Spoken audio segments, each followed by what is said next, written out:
Here we see another part of the vineyard. What you've been looking at before were mostly new plantations from 2005, now entering full production.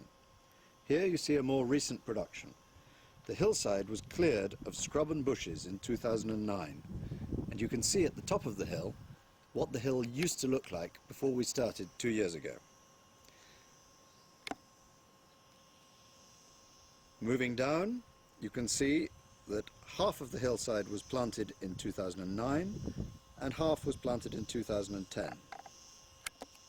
The younger plants you see towards the bottom are the 2010 plantations, vines planted in the spring of this year, clearly still babies, but green and vigorous, though small. Then moving up towards the left, you see the 2009 plants, clearly in a more advanced stage. You might notice that it looks a little untidy compared to the rest of the vineyard, but this is in fact normal. At this young stage of their lives, the plants are very vulnerable, so we do as little as possible to disturb them in terms of controlling weeds. But in fact, we are extremely pleased with the success of this plantation and by the vigor of these young vines. This parcel is all planted with Touriga Francesa and Syrah, and we think that this part of the vineyard, which is relatively cool, will be excellent for making red wine.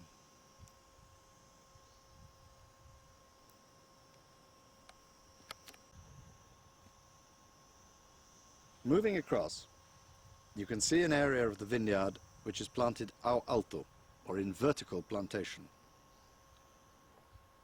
On the lower part of the slope is an older parcel, planted before we came. We've cleaned this up quite a bit, but as you can see, there are a few gaps. However, it gives a decent crop of Tinta Orige. Moving up the slope, you can see vertical plantings dating from 2006. I hope the difference in quality is visible. This method of plantation, when the slope permits it, has several advantages. Among them a high density of plantation and relatively easy mechanization. From a quality point of view, it gives excellent grapes.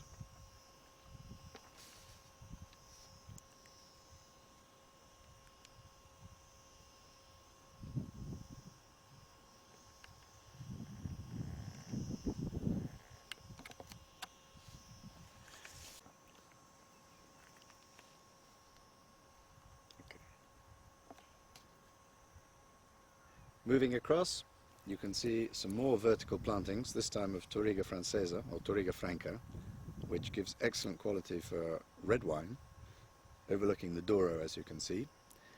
And in the center of the screen, moving back towards the left, you can see a rather interesting old ruin.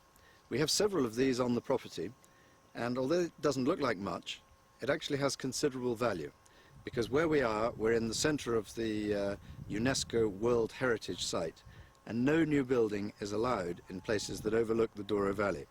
However, if you have existing walls of this sort, you have the right to rebuild and construct a house on this site. And so what you're looking at is a potential really interesting piece of real estate, because this could be a very nice small quinta overlooking the Douro Valley.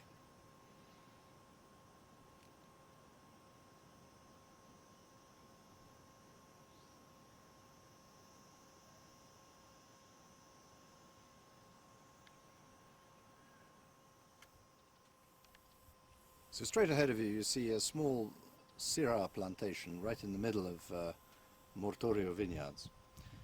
But if you move on towards the right, you will see a large area of unplanted vineyard. One of the most interesting things about the Romaneira property is the large area of land that could still be planted or replanted as vineyard. We're here in one of the wildest and most beautiful parts of the property. If you look carefully at these hillsides, you will see that they are covered with the ruins of old vineyard terrace walls.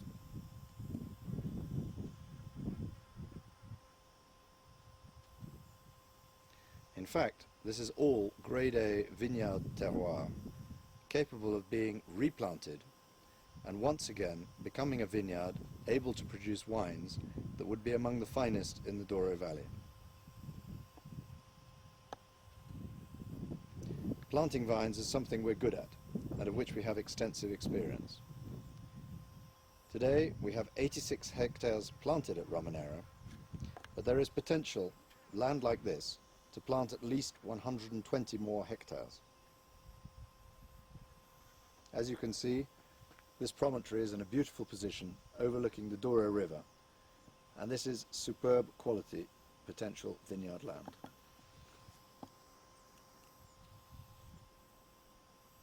If you look just behind the promontory, you can see some of the vertical plantings that we were looking at a little earlier during our visit.